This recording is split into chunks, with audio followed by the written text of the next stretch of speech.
Welcome to the Reinvention Code. I'm your host, Dorinda Walker. Reinvention isn't random, it has a code. On this podcast, we'll explore what it really takes to navigate life's transitions with introspection, faith, and strategy. If you're evolving, rebuilding, or stepping into a new season, you're not just starting over, you're leveling up. Let's decode your next chapter together. Hey, beautiful people. Welcome back to another episode. I'm fresh back from vacation in Costa Rica with my daughter and granddaughter. We were celebrating my granddaughter's Sweet 16.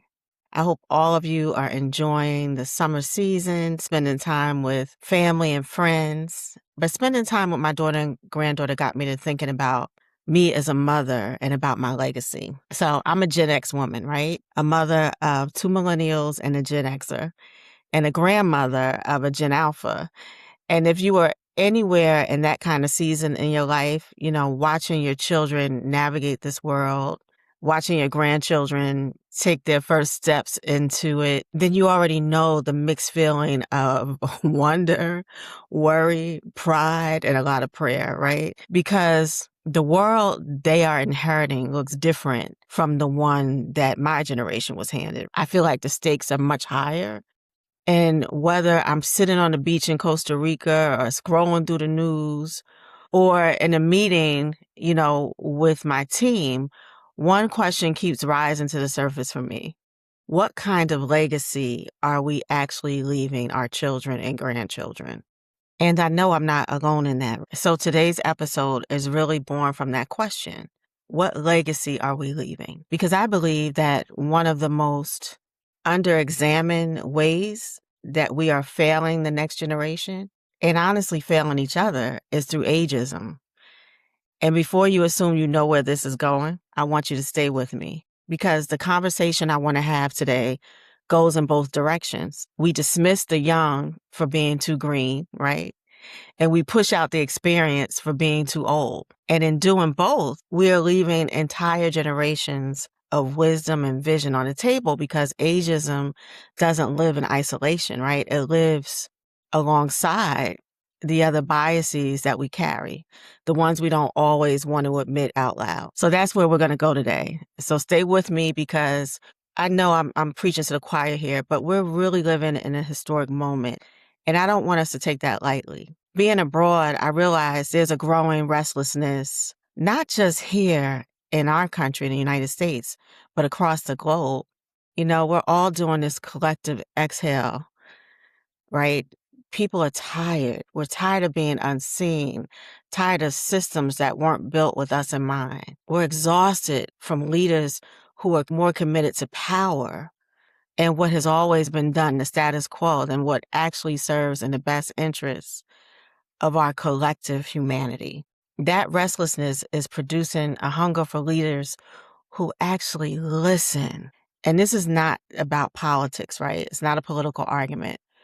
But because sometimes life hands us a mirror and we'd be foolish not to look into it. So this morning I was watching the Sunday morning news shows, and they all spoke or featured Zoran Mamdani, who became the youngest New York City mayor in more than a century when he was sworn in as the 112th mayor of New York City this year. And he stunned the establishment by defeating the well-known politician and former governor Andrew Cuomo. And you don't have to agree with his politics. It's not about that. And that's genuinely not my point. The point is what his race represents.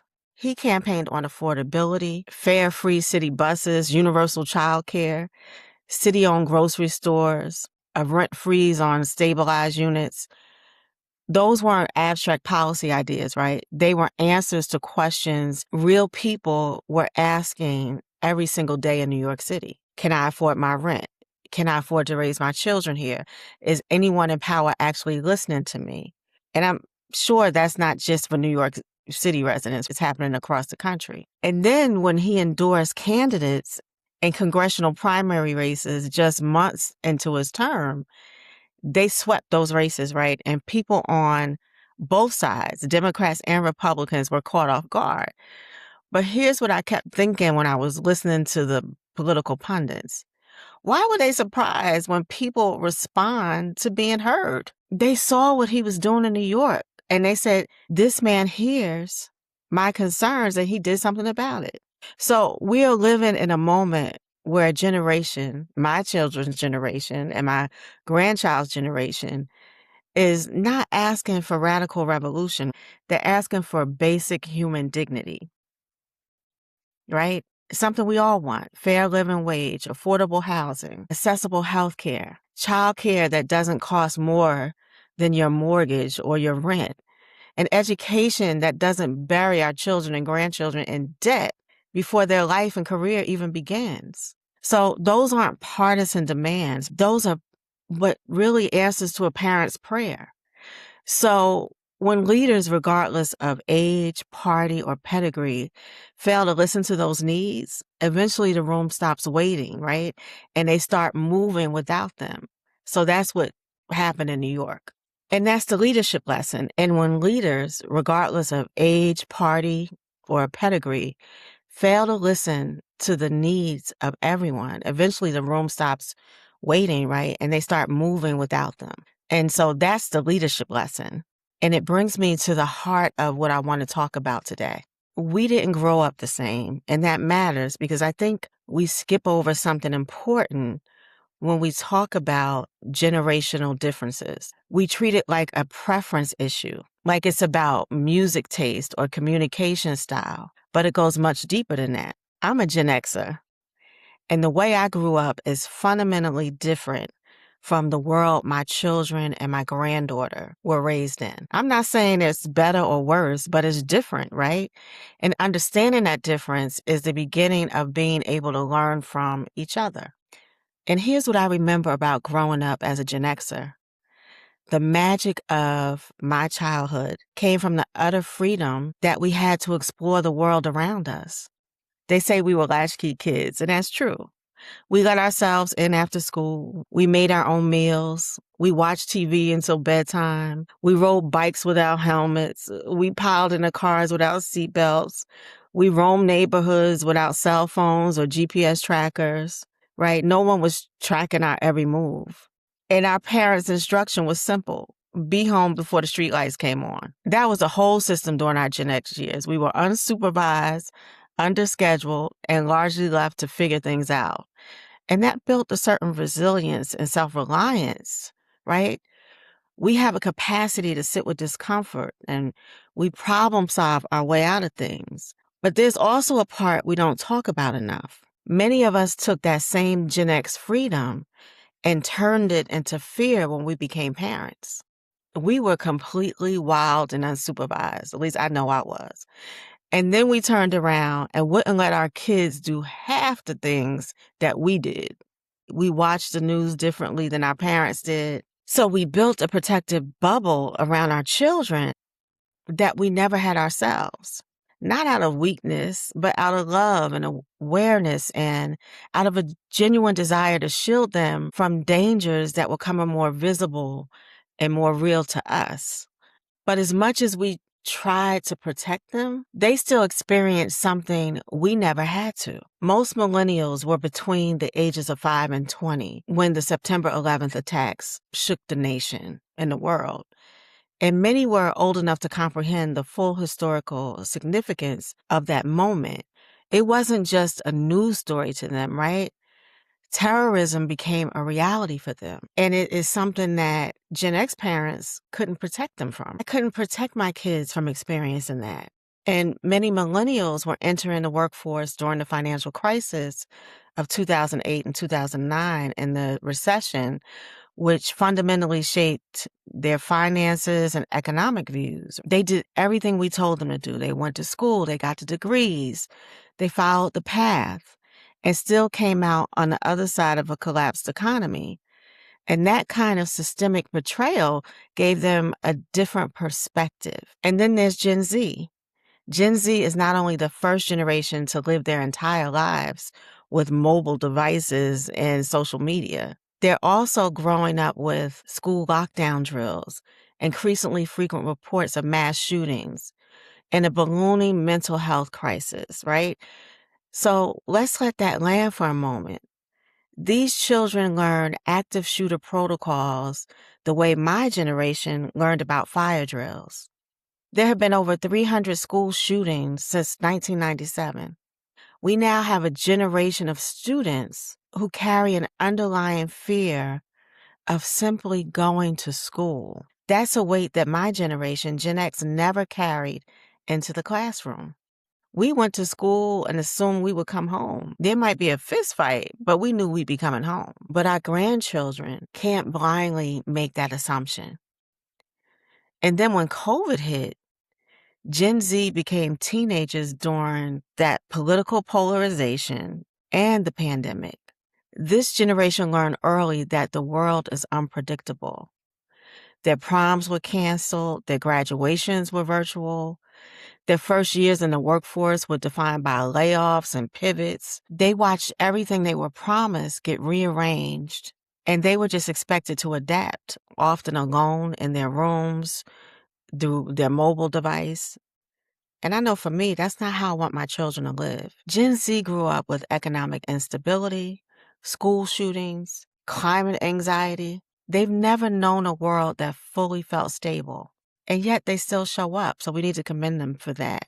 So when I hear older generations dismiss younger people as soft or oversensitive or unable to handle adversity, I get tempted to roll my eyes. Because the reality is they're not soft. They're just shaped by a different kind of experience. The resourcefulness and self-reliance of Gen X, the tenacity of millennials who kept going even when the systems failed them, the clarity and urgency of Gen Z who refused to accept what isn't working, and the deep, hard-won wisdom of the generations that built the foundation before all of us. I don't believe we're meant to compete across generational lines, right? We are meant to complete each other. We just need to understand the real cost of ageism. So let me take this into spaces where we actually lead and build, because I always try to talk about leadership in this podcast, and I want to ground this in reality. In my new role, I now carry the title of EVP, but I'm not in the traditional corporate structures anymore. My world is built around entrepreneurs, creators, athletes, and visionaries, right? People who are building something, not maintaining something.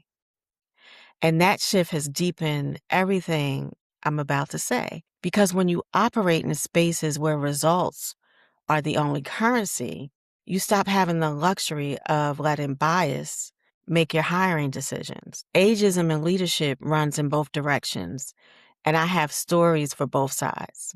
When I was in financial services, I was building a team, and I needed a digital strategist. So HR brought me a young man as what they called a courtesy interview. They told me he wasn't qualified, but one of the C-suite execs asked for a favor as a courtesy. But they said he didn't have enough experience. But here's the thing. When I interviewed him, I saw something different. He had fresh thinking. He understood how social media and digital media worked. He had good instincts. He was hungry, right? He wanted to build something. So I said to HR, he's the one. And he became one of the most valuable people on my team. And then here's another story. Eventually, I had to hire a consumer communications role.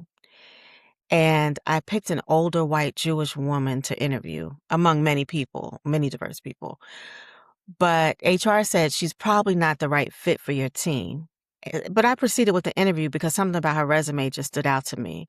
And what followed was one of the most dynamic, expansive conversations of that entire search. She didn't just understand the work. She saw beyond it. She saw how everything my team was doing could grow in directions we haven't even thought about. So I told her she got the role before she left the building. I didn't tell HR at the time, but I knew she was the one. And the final story, and I'm going to tell this one carefully because it still makes me chuckle. It also stings at the same time, but this is one that brought my faith into my office. I was looking to hire a project manager to manage events. And my direct manager at the time, a Southeast Asian man, came to me with what he framed as guidance. And he told me I needed some diversity on the team. And what he meant unmistakably was, don't hire another Black person. And I cannot fully describe what it felt like to hear that. The anger, the frustration, the sheer exhaustion of navigating spaces that are supposed to be about excellence and somehow keep circling back to race. I really wanted to scream, but instead, I prayed about it. And God, who always has a sense of humor and a sense of justice, sent me exactly who I needed. A biracial woman walked in for that interview. She was half Black and half white.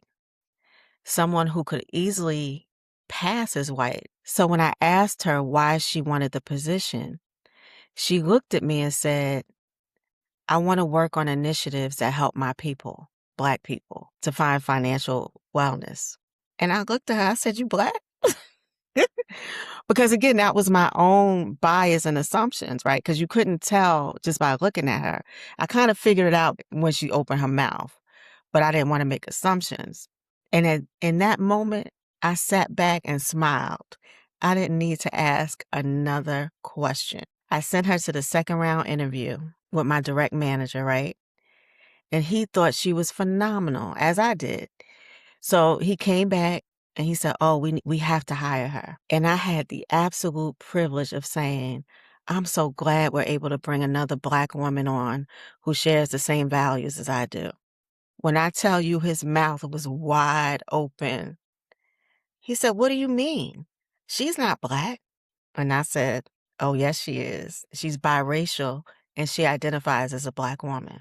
And he knew he was stuck. He couldn't unagree to hire her because he was suddenly informed that she was Black, right? He knew me well enough to know that I wouldn't let that fly, right? I would have went straight to HR with a complaint and demanded an investigation. I prayed and God moved in a way that was far more precise, more powerful, and more instructive than anything that I could have engineered by myself. And that is the lesson underneath the lesson, because sometimes the bias in the room is so entrenched that direct confrontation only creates defensiveness and closes doors. But when you operate from your values, build from your integrity, and trust that God is ordering the right steps, the room corrects itself in ways that you could have never planned. So all three of those hires, the young Black man HR dismissed, the seasoned Jewish woman that HR didn't envision, and the Black woman nobody was supposed to see, became part of the highest performing, most creatively alive teams that I've ever led. Not despite the friction it took to build it, but because of it. These aren't soft, feel-good concepts. These are conditions under which greatness actually gets built. The question every leader needs to sit with is this: whose voice am I erasing before they even get a chance to speak? And what is that costing me? And what is that costing them? Now I want to go somewhere that requires me to be even more honest with you, right? Because we cannot talk about diversity of thought without talking about other biases that live right alongside it. And I'm going to start with myself. I inherently value diversity. Part of that comes from my own family dynamic. It's beautiful, it's complex, it's multi-layered, right? I have friends and colleagues who are Black, who are white, who are Indian, who are Jewish, who are Latino. My circle reflects the world as it actually is, and I'm deeply grateful for that because I believe I have good, if not great, perspective. And I believe at my core that there is one race, and that's the human race, full stop. And I also know, because history demands that I know, that Black and brown people have been dehumanized in this country and around the world, that systems were built to exclude us, to diminish us, and in some cases erase us. And I will never stop acknowledging that. I will always be proud of my Blackness, of my womanhood. I will always fight for the underserved, the overlooked, and the unheard. But here is the part I need to say out loud, because I think many of you are carrying this too, and we don't have the language for it yet. So here it goes. Sometimes I have to check my own bias. There are moments in certain rooms and in certain situations where I feel an apprehension around white people that I don't always feel in other spaces. And I know it was born from lived experience, from what I witnessed in my life and my career, from what I watch happening in the world right now, what we're all watching, the rollbacks, the erasures, the quiet dismantling of progress that our ancestors bled for, the blatant racism and disrespect. And then I go back to the story I just told you about the Southeast Asian manager whose bias God turned into a blessing. And I have to remind myself, not every non-Black person in a position of authority is my enemy. Not every room is rigged, and not every person who looks different from me is working against me. And this is something that I'm not proud to struggle with, but it's something that I'm committed to being honest about because I refuse to become a person who judges individuals by the behavior of systems or by the actions of a small group of others who share their skin. I don't want to carry a bias that contradicts the very values that I want to stand on. So that gap between what we believe about humanity and what we have experienced in it is real. And I understand that. But the only way to get through it is by not pretending that it doesn't exist. We have to name it, examine it, and refuse to let it make our decisions for us. In other words, we got to check ourselves. Reading the room means reading ourselves first. And all of this brings me back to where I started as a mother and a grandmother. Because everything I've talked about today, the ageism, the bias, the gatekeeping, the fear, all of it gets passed down. All of it lives at our kitchen tables long before it shows up anywhere else. So ask yourself, when was the last time you really listened to the young people in your family? Not just heard them, but listened with the genuine belief that they might have something to teach you. And on the other side, when did you last sit with an elder in your family and ask them not just about the past, but about how they see, what they notice, what they know, what they survived that you still don't fully understand? The legacy we leave is not just in what we build, it is in what we model. Our children and our grandchildren are watching how we treat people who are different from us, including people who are older or younger, or who come from a different background or a different race and ethnicity. They are learning from us whether to stay curious or to stay closed. When we lead with openness, we give them permission to do the same. When we lead with dismissal, we hand that down too. And I don't know about you, but that is not the inheritance I want to leave my children and grandchildren.